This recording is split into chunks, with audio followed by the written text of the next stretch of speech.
Boa noite, meus irmãos, graça e paz. Eu louvo a Deus pela sua vida, que está nos acompanhando esses dias, nessa semana de mensagens. A intenção do nosso coração, quando começamos essa série, era exatamente tratar e estudar e ouvir aquilo que Jesus Cristo diz na cruz. Eu espero, em nome de Jesus, que você tenha sido edificado, que tenha havido crescimento espiritual, que você tenha sido impactado pelas palavras de Jesus. Eu espero, em nome de Jesus mesmo, que você seja transformado pela palavra, pois é a palavra de Deus que alcança os nossos ouvidos e vai ao nosso coração. É Deus, pelo seu Santo Espírito, que abre a nossa mente, o nosso coração para a pessoa de Cristo. Eu espero, em nome de Jesus, que você tenha sido alcançado pela palavra. A você que já conhece, já caminha do Senhor, espero, em nome de Jesus, que você tenha sido fortalecido e que Deus abençoe nessa noite. Eu convido a abrirmos nossas Bíblias lá em Lucas, capítulo 23, versículo 46 apenas. Leremos apenas esse versículo, que está aí relatado a morte de Jesus Cristo. Outros evangelistas registram também, mas não as palavras de Jesus. Registra-se, por exemplo, em João, que Jesus diz, está consumado, e então inclina a cabeça e expira. Entendemos que então morre. Aqui, Lucas registra que Jesus Cristo, antes de morrer, antes de expirar, dar seu último respirada, ele então tem algumas palavras. Diz assim a palavra de Deus, capítulo 23, versículo 46 apenas. Então Jesus clamou em alta voz, Pai, nas tuas mãos entrego o meu espírito. E dito isto, expirou. Eu convido a orarmos e faço a fronte para tanto. A Deus, nossa gratidão a Ti, ó Pai, por essa semana que nos deste, pelo privilégio que o Senhor nos concedeu de termos a tecnologia, a possibilidade, mesmo distantes fisicamente, estamos juntos espiritualmente, certamente na Tua presença com um povo que reúne-se para adorá-lo. Nós temos convicção de que estamos prestando culto digno do Senhor, com toda reverência, com todo temor, com todo temor. Em meio às dificuldades, ó Pai, o Teu povo continua se reunindo, porque crê que o Senhor ouve as nossas orações, crê que o Senhor nos aceita em Tua presença. Cremos a Deus piamente que cada culto que prestamos nesta semana ao Senhor houve a orientação do Teu Santo Espírito, e por isso nós Te louvamos. E nessa noite, a Deus, nós rogamos que o Senhor nos dirija mais uma vez, que assim seja para a glória do Senhor, em nome de Jesus, pedindo mais uma vez a orientação do Teu Santo Espírito. Amém. Amém. O espetáculo está encerrado, as cortinas se fecham, mas o grande final ainda está por vir. Aquilo que vimos foi uma prisão injusta, um julgamento injusto, testemunhas falsas, acusadores mentirosos, acusações infames, uma escolha insana, Barrabás. A cena continua, açoites, ofensas, sofrimento, cruz. Chegamos ao palco principal, chamado Gólgota, ou a Montanha da Caveira. As mãos e os pés agora estão pregados, a coroa de espinhos está ainda na cabeça, com os espinhos cravando a fronte. Os personagens em volta zombam, escarnecem, observam. 2 ladrões, soldados, autoridades, amigos vislumbrando de longe. Essa é a cena. E no meio de tudo isso, vemos a personagem principal, no alto da cruz, não como um moribundo, não como um derrotado, mas ainda em todo esse cenário drástico e horrível, vemos ele dizendo palavras finais. Palavras que certamente não se espera que ouçamos de alguém que está à beira da morte, alguém que está condenado injustamente. As suas palavras são a respeito de perdão, Pai, perdoa-lhes porque não sabem o que fazem, a respeito de salvação, hoje mesmo ainda estarás comigo no paraíso. Palavras de preocupação e afeição, mãe, mulher, aí está teu filho, filho, aí está tua mãe. Palavras de incompreendidas por nós em sua totalidade. Deus meu, por que me desamparastes? Palavras que denotam que há empatia entre ele, porque ele é homem, e nós, homens, temos sede, palavras de vitória, está consumado. E finalmente a última palavra desse que está prestes a morrer, que são: Pai, em tuas mãos entrego o meu espírito. O cenário está montado, o espetáculo está aí, o sol escureceu, o véu rasgou, as rochas fenderam, o chão se abriu, sepulcros foram abertos, mortos ressuscitaram, visitaram as cidades. A cena acaba, ele deu o seu último dado ao silêncio. E o silêncio dura um pouco mais, dura por um dia, até que no terceiro dia o silêncio é vencido, a morte é vencida e a vida prevalece. Ressurreição é aquilo que nos lembramos no domingo. Mas eu hoje ainda quero pensar nessas últimas palavras de Jesus e mostrar para vocês que essas últimas palavras de Jesus não são as palavras de alguém, não parecem ser as palavras de alguém que está à beira da morte. Não parecem ser as palavras, de fato não são as palavras de alguém que sofreu, que foi humilhado, que padeceu, que foi zombado, que foi acusado justamente, que foi traído. Não parecem ser as palavras de alguém que foi abandonado pelos amigos.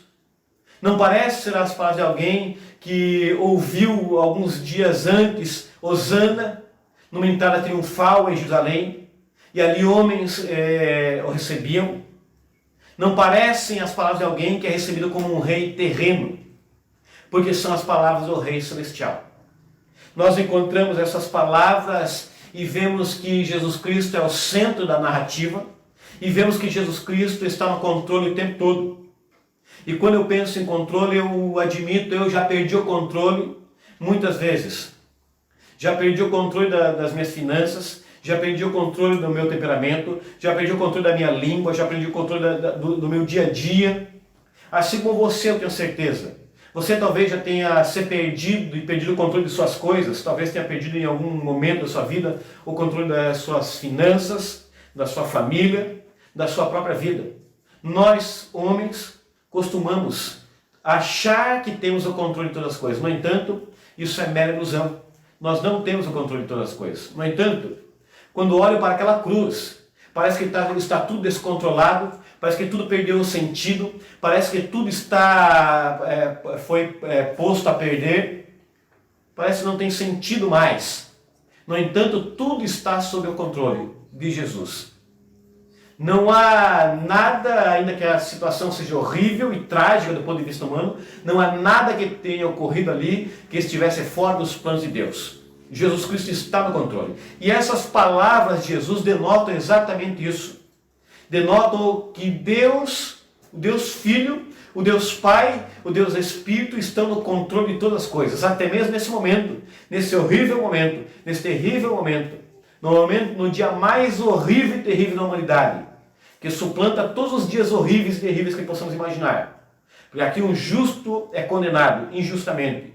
O santo é condenado pelo pecador. O perfeito é julgado pelo imperfeito.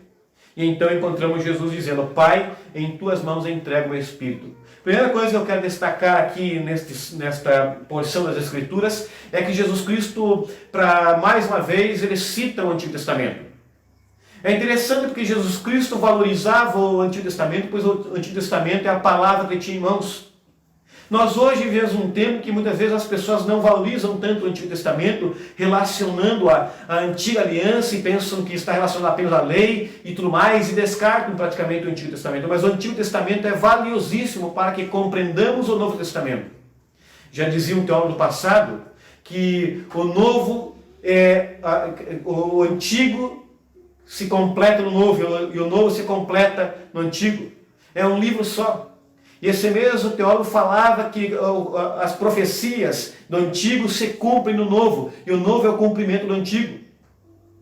Nós olhamos para as Escrituras e percebemos Jesus citando as Escrituras o tempo todo. E aqui, mais uma vez, Ele cita o Salmo 31, versículo 5, palavras de Davi, mas ele acrescenta uma palavra especial e eu começo com essa palavra que é a expressão Pai, a palavra Pai. Jesus Cristo iniciou os 7 brados da cruz dizendo Pai e termina os 7 brados com a expressão Pai. Ele inicia seu ministério lá no capítulo 2 de Lucas, versículo 49, dizendo que estava na casa do Pai, chamando Jesus Cristo do Pai, e termina seu ministério terreno falando a respeito do Pai. Jesus Cristo se volta para o Pai. Ele então, nesse ato, nessa entrega da sua vida, ele faz essa entrega nas poderosas mãos do Pai. Ele não entrega a sua vida às mãos de qualquer um, não entrega a sua vida às mãos de qualquer ser, a sua vida não está nas mãos de homens, a sua vida não está nas mãos de deuses pagãos, a sua vida não está nas mãos de autoridades, a sua vida está na mão do seu Pai. E é importante dizer que não há lugar melhor para estarmos do que ele poderia estar e nós estarmos do que nas mãos do Pai. Ele está nas mãos do Pai, ele fala com o Pai, com a familiaridade que falou durante todo o seu ministério. Aqui não há uma relação diferenciada porque ele foi abandonado, ou foi desamparado, por assim dizer, em determinado momento.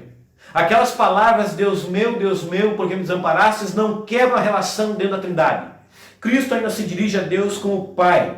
E o encontramos no Evangelho, na verdade, já lá no Evangelho segundo João, ele falando a respeito de que iria ao Pai. Ele diz que na casa do meu Pai há muitas moradas, e eu vou para lá preparar-vos lugar. E quando lá estiver, voltarei para levar-vos para junto de mim.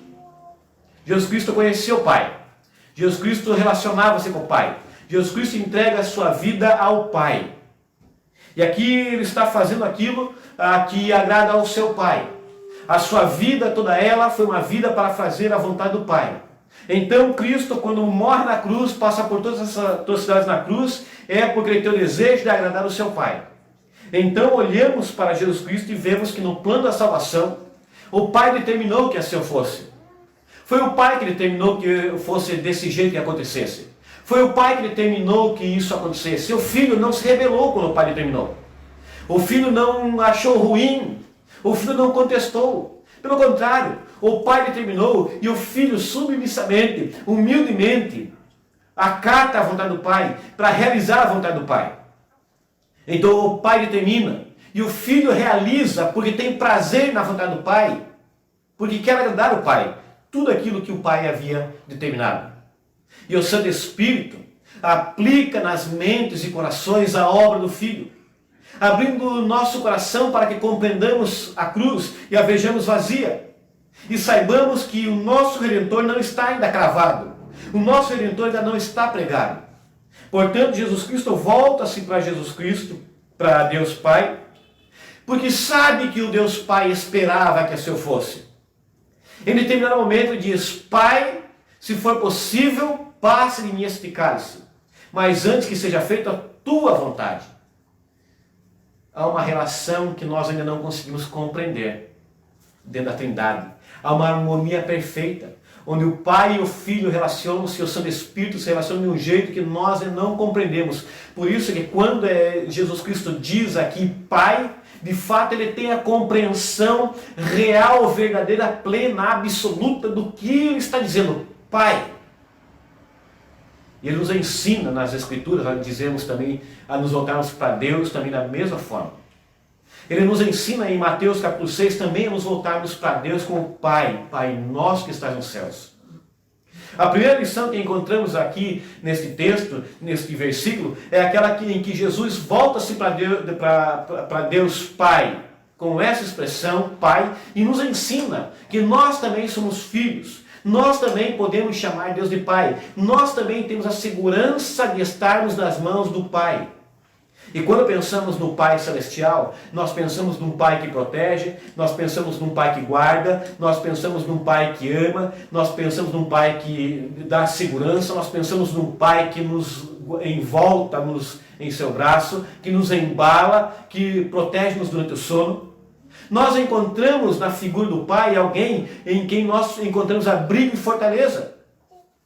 Portanto, quando olhamos Jesus Cristo chamando Deus de Pai, é porque ele sabe que a Deus ele pode de fato entregar a sua vida. E quando entrega a sua vida, ele está entregando-se a melhor pessoa e colocando-se nas melhores mãos que possamos imaginar, que jamais existiram, que é a mão de Deus Pai. Nesse sentido, eu e você somos também convidados por Jesus, ensinados por Jesus, a descansarmos sobre essas mãos, a nos entregarmos nessas mãos, a descansarmos no fato de que temos um Pai que nos protege, que nos ampara, que nos segura, um Pai cujas Escrituras dizem a nós que se houver lágrimas em nosso rosto, Ele as enxugará. É a esse Pai que Jesus está se referindo. Pai, nas tuas mãos entrego o meu espírito. Mas ainda uma segunda coisa, o segundo aspecto dessa expressão que eu gostaria de pontuar com os irmãos. Jesus Cristo diz, Pai, entrego o meu espírito. Como eu iniciei dizendo, não houve um momento sequer nesse intencionado, malfadado Gólgota. Não houve um momento em que Cristo não tivesse o controle. Nós olhamos, e eu torno a dizer aquilo que eu já disse pela manhã, alguém já disse, coitadinho de Jesus. Essa expressão não é uma expressão boa. Essa expressão não é uma expressão saudável. Essa expressão não tem fundamento bíblico. Essa expressão não deve evocar em nosso sentimento a pena de Jesus. Porque Jesus não é digno de pena. Jesus só deve receber louvores, honras, glórias. Ele nunca foi coitado. Na cruz ele estava vencendo o último inimigo a ser vencido. Na cruz o prego estava sendo cravado nas suas mãos, mas quem estava morrendo de fato era toda a condenação contra nós. Nós olhamos para Jesus e alguns pensam e sentem a dor que sentiu, e é lícito sentir isso. Ter empatia pelo nosso Senhor, mas nós não podemos chamá-lo de coitado. Porque em momento algum na cruz ele perdeu o domínio. Em momento algum na cruz ele perdeu o controle. E esse controle que ouvemos ter ali na cruz é o controle que ele demonstrou em todo o seu ministério. Você adora a Deus. Você tem um Senhor que tem todo o controle. Que certo teólogo do passado já diz que não há uma partícula sequer no universo que esteja movimentando-se desordenadamente. Porque sobre cada partícula, cada nêutron, cada próton, cada elétron, cada átomo, ele tem o controle. Nada está solto. De tal forma que o rei Davi no Salmo 139 fala a respeito do seu pensamento, das suas palavras, de querer fugir, de querer ausentar-se. Ele diz, para onde me ausentarei do teu espírito? Não tem como fugir.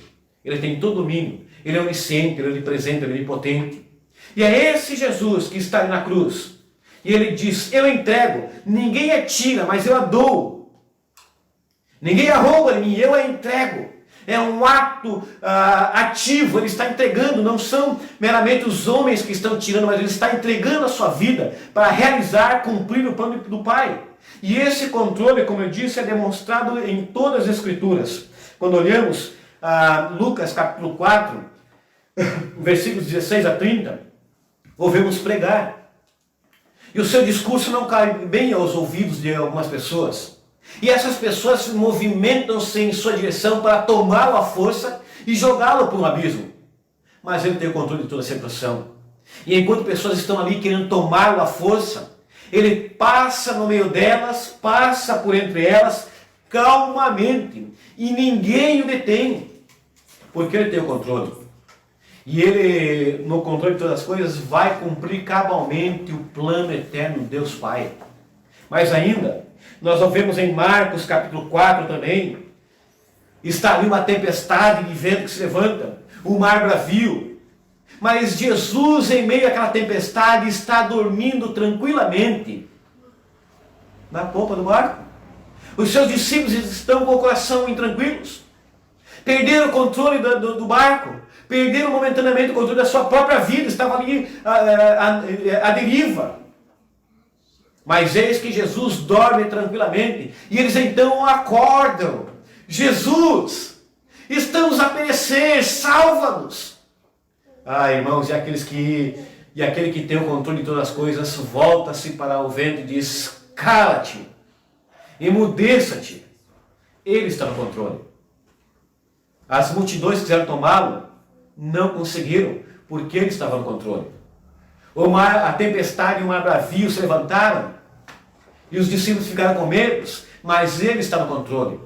Mas ainda no Getsemane, os soldados vão até ele, querem prendê-lo, querem levá-lo aos principais da sinagoga, querem levá-lo para a prisão, querem levá-lo para aquilo que de fato ocorreu, que era ser maltratado e crucificado. Mas nesse primeiro momento, os soldados chegam até Jesus e perguntam: quem é Jesus? Estão em busca dele. E quando eles chegam, aquilo que ele diz é: a quem buscais? Quem vocês estão procurando?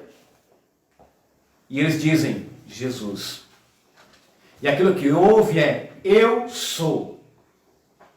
Talvez uma referência àquilo que Moisés ouviu na sarça ardente: eu sou. E os soldados então não conseguiram levá-lo. Ele está no controle. Ele nunca perde o controle. Ele é o nosso Deus, o Deus eterno, o Deus que tem o controle, o Deus Filho, cuja existência e tudo que você vê, tudo que você vive, está nas mãos dele. Ele trouxe tudo à existência e sem ele nada do que foi feito se fez. Ele é o Deus que está no controle de todas as coisas.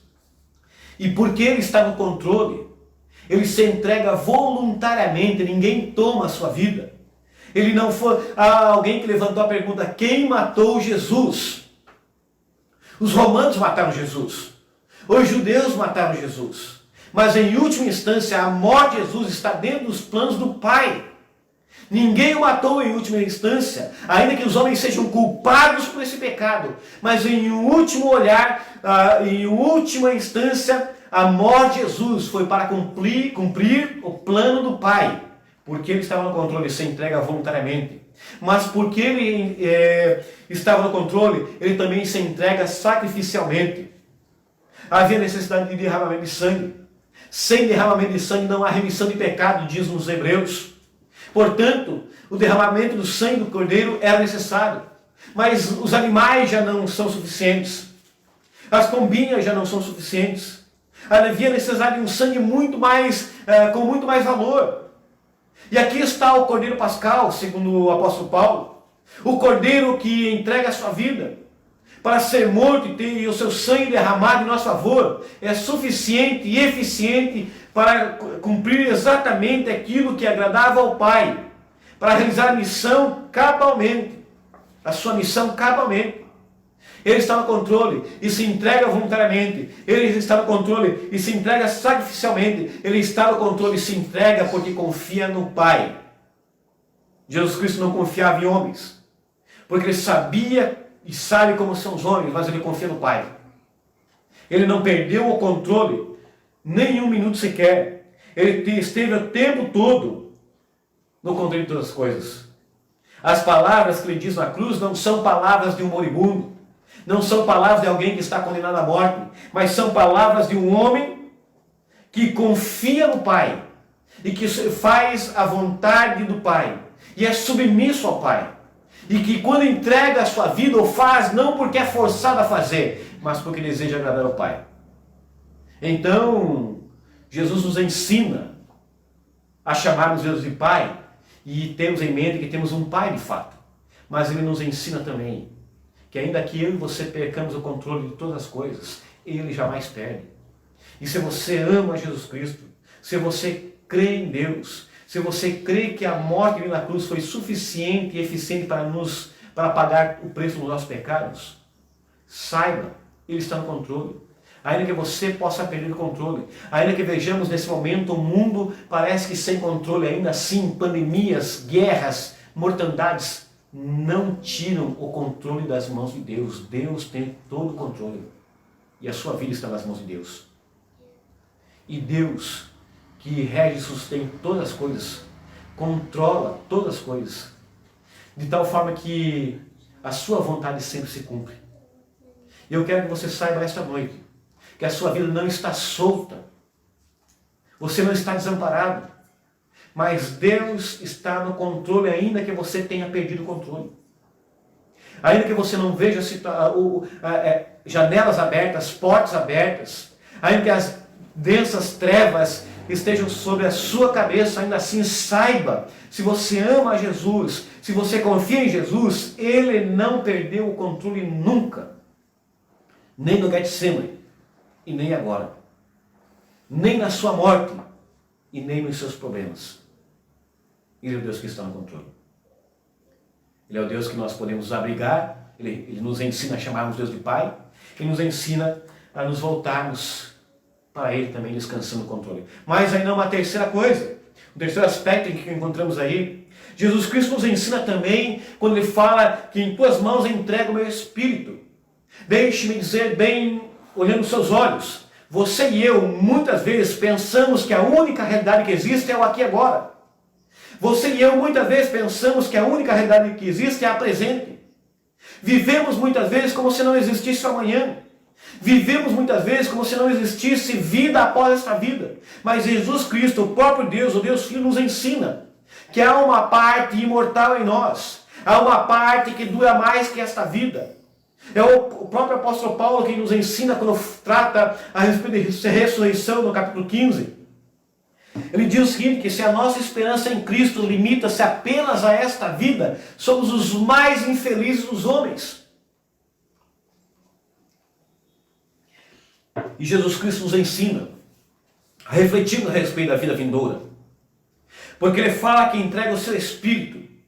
O seu corpo está ali, o seu corpo está aparecendo, mas o seu espírito, a parte imortal, a parte eterna, volta ao Pai, volta para o seu lugar. E aí aprendemos que a nossa vida não é apenas no presente, a nossa vida não é apenas no aqui e agora. E se você tem vivido como se fosse a realidade plena, apenas esta vida, você está enganado.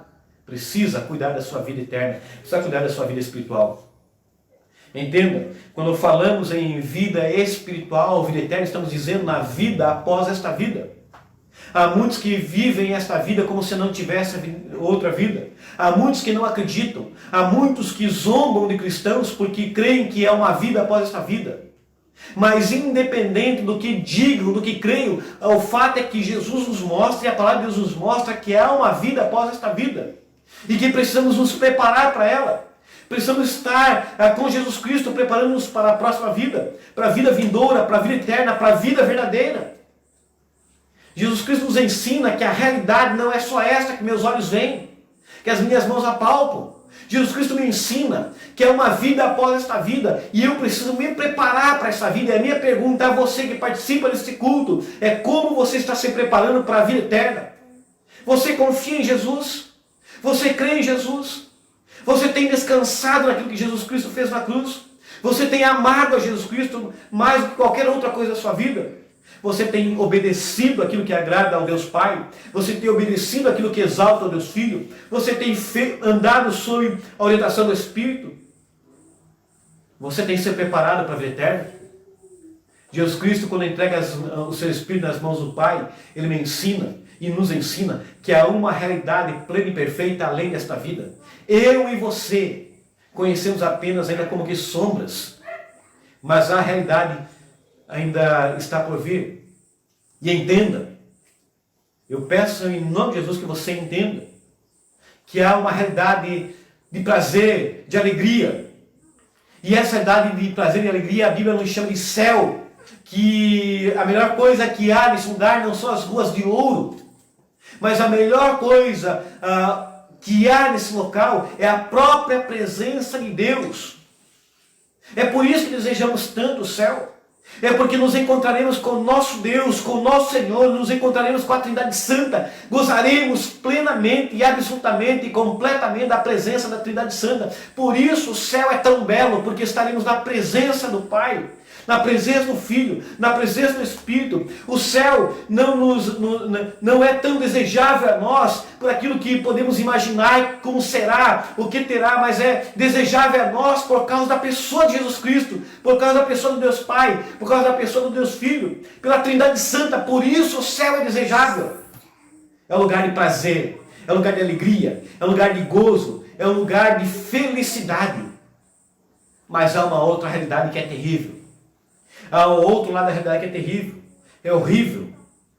É aquilo que nós muitas vezes nos negamos a acreditar. E poucas vezes falamos, inclusive, a realidade do inferno. O inferno também é real. O inferno também é terrível. O inferno nós não sabemos defini-lo e como será, mas o fato é que no inferno haverá sofrimento eterno. No inferno haverá dor. No inferno haverá tudo aquilo que nós padecemos nesta vida e muito mais. Muito pior. De tal forma que nós não podemos mensurar o que haverá no inferno também. De quanta dor, quanto sofrimento, quanto distanciamento do Pai, nós não sabemos, mas nós sabemos que a realidade do inferno é horrível e é real. E o inferno que também diz respeito à eternidade, à nossa parte imortal e eterna. O inferno é reservado àqueles que não se entregam a Jesus Cristo, àqueles que não confiam em Jesus Cristo, àqueles que não acreditam em Jesus Cristo, àqueles que têm-no apenas como um grande homem, um grande profeta, mas não o têm como Senhor e Salvador de suas vidas. O inferno é reservado para todos quanto rejeitam a Cristo. Portanto, a realidade espiritual está imposta à nossa presença pelo Senhor Jesus Cristo em seu último grado. Há uma realidade eterna de prazer e gozo para todos quanto creem em Jesus Cristo. Entregam-se a Ele como Senhor e Salvador de suas vidas. Mas há uma realidade triste e horrível chamada inferno para todos quantos zombam e permanecem duros em seus pecados e permanecem distantes de Jesus e não querem nada com Jesus. E a minha pergunta é: quem é você? Em que lado você está? Como você tem se preparado para a eternidade? Há uma música infantil que diz: se o teu coração parar de bater agora, se você for embora, para onde você vai? Deve haver preocupação no tocante à vida futura. Deve haver preocupação quanto à eternidade. Jesus Cristo me ensina a me voltar para Deus como o Pai e a descansar nele. Jesus Cristo me ensina que Ele está no controle de todas as coisas, ainda que eu perca o controle. Jesus Cristo me ensina a preocupar-me com a vida eterna. E eu digo a você: busque-o enquanto se pode achar. Busque o Senhor Jesus Cristo. Entregue a sua vida a Jesus Cristo. Confesse os pecados. Deixe os maus caminhos. E sirva a Jesus Cristo com todo o seu coração, com toda a sua alma, com todo o seu entendimento. Deixe o seu eu de lado e coloque Jesus no centro. Deixe os seus princípios de lado e busque os princípios de Jesus. Sirva a Deus. Ame a Jesus. Busque a sua presença. E ainda, quando eu ouço tudo isso de Jesus Cristo e aprendo tudo isso, quando eu sei que eu tenho um Pai em quem eu posso descansar, quando eu sei que amo e adoro a Deus e sirvo a um Deus que nunca perde o controle, quando eu sei que eu amo e sirvo a um Deus que me ensina que a eternidade ao seu lado é o bem maior que eu posso ter nesta vida e na outra vida, eu aprendo também com Ele que eu não preciso temer a morte. Quando Cristo vence, quando Cristo entrega a sua vida, quando Cristo coloca nas mãos do Pai a sua vida, Ele me ensina pelo seu exemplo, por aquilo que Ele fez, Ele me ensina pelo seu ato e por toda a sua vida, que eu não preciso temer a morte. Muitos temem a morte, mas nós não tememos a morte. Nós, com o apóstolo Paulo, nós que amamos Jesus Cristo, que cremos em Jesus Cristo, que o temos como Senhor e Salvador da nossa vida, somos como o apóstolo Paulo que dizemos: estar com Cristo é incomparavelmente melhor. E aquilo que é incomparável não tem como medir. Não há um padrão porque é incomparável. Ou seja, em outras palavras, é muito melhor estar com Cristo.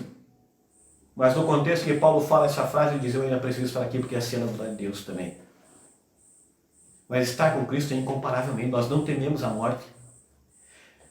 As pessoas temem a morte porque não conhecem a realidade da vida com Deus, com Jesus Cristo. A morte ela é um passo nesta vida. Mas a nós cristãos é um passo para a vida eterna. É necessário que passemos pela morte nesta vida. Nós, quando olhamos os exemplos do passado, nós percebemos que Estevão, apedrejado, é capaz de olhar a eternidade, é capaz de contemplar os céus abertos e dizer: Pai, receba-me. Usa outras palavras. Martim Lutero, Philip Melanchthon e tantos outros, John Hus, Policarpo, aos 86 anos, também se voltam para Jesus e entregam e dizem: em suas mãos entregamos nossa vida, nosso espírito. John Hus, condenado à fogueira, em determinado momento do seu juramento, o bispo se volta para ele e diz: Hus, que o diabo carregue sua alma e o leve ao inferno. Ele se volta para os céus e diz: Pai, em tuas mãos eu entrego o meu espírito. Seguindo aquilo que o próprio Jesus Cristo havia feito. Ele diz literalmente: eu entrego o meu espírito em tuas mãos, Senhor Jesus Cristo. A ti confio o meu espírito, que o Senhor resgatou e redimiu. Os homens do passado não temiam a morte. Os tantos mártires do nosso tempo não temem a morte. Aqueles mártires egípcios agora de nossos dias não temeram a morte. Porque olharam para Cristo e aprenderam com Cristo que a morte nesta vida significa, para aqueles que amam a Jesus, a vida eterna. Significa ouvir de Jesus: vinde benditos de meu Pai. Quando Jesus dá o seu último brado à cruz, aqueles que amam a Jesus Cristo podem chamar o seu Pai de Pai. Quando Jesus Cristo dá o último brado à cruz, aqueles que amam a Ele podem ter a certeza, a convicção de que Ele não perdeu o controle. Aqueles que amam a Jesus Cristo, que creem em Deus, sabem que a sepultura, que aquele lugar aberto para que o corpo de Cristo fosse depositado, não o reteria, porque o seu Espírito eterno e imortal subia ao seu lugar de origem, de fato, os céus ao lado de Deus Pai, dando-nos a certeza de que eu e você também somos eternos. E a eternidade passaremos ou no céu ou no inferno. Depende de quem é Jesus Cristo para você. E aqueles que têm Jesus Cristo como Senhor e Salvador de sua vida, não temem a morte, porque a morte já foi vencida. O último inimigo foi derrotado. Jesus Cristo foi vitorioso. Mas ainda, tendo dito essas coisas a respeito desse texto, eu aprendo que Deus é meu Pai. Eu aprendo que Jesus Cristo tem o controle. Eu aprendo aquilo que Ele me ensina a respeito da eternidade. Eu aprendo a lidar com a morte. Eu entendo que quando Ele nos ensina tais coisas, Ele nos chama à sua presença para vivermos uma vida tranquila, uma vida em paz, uma vida de descanso em Deus. A palavra que temos hoje é uma palavra de contentamento. Contentamento significa também satisfação. Jesus Cristo, quando dá o último brado, é dito o seguinte: e dito isto, expirou. Os outros evangelistas não registram essa palavra. Os outros evangelistas registram: e inclinando a cabeça, expirou. A expressão inclinar a cabeça aponta para o ato de alguém que está cansado, de um trabalhador. Pensamos na figura de um trabalhador que trabalhou o dia inteiro e cumpriu a sua tarefa com excelência, e que chega ao fim do dia de trabalho e deita a sua cabeça no travesseiro, satisfeito com o trabalho que fez, contente por aquilo que realizou. É essa figura que vemos no último resfolegar de vida de Jesus. Pai, nas tuas mãos entrego meu espírito, e se inclina e morre, satisfeito com o trabalho que realizou, certo que cumpriu cabalmente aquilo que era a sua missão. E agora, Ele nos convida também a descansarmos não naquilo que fazemos, mas naquilo que Ele fez. E aquilo que Ele fez foi nos ensinar a nos voltar para Deus como o Pai. O Pai que nos conhece, o Pai que nos protege, o Pai que nos ama. Ele nos ensina que todas as coisas estão sob o seu controle. Ele nos ensina que devemos sim nos preocupar com a vida depois desta vida. Ele nos ensina a não temermos a morte. E satisfeito, expira. Volta ao Pai para ressuscitar ao terceiro dia. Que Deus te abençoe. Para que as palavras da cruz ensinem você e levem você aos pés da cruz. Que Deus abençoe em nome de Jesus. Amém. Amém.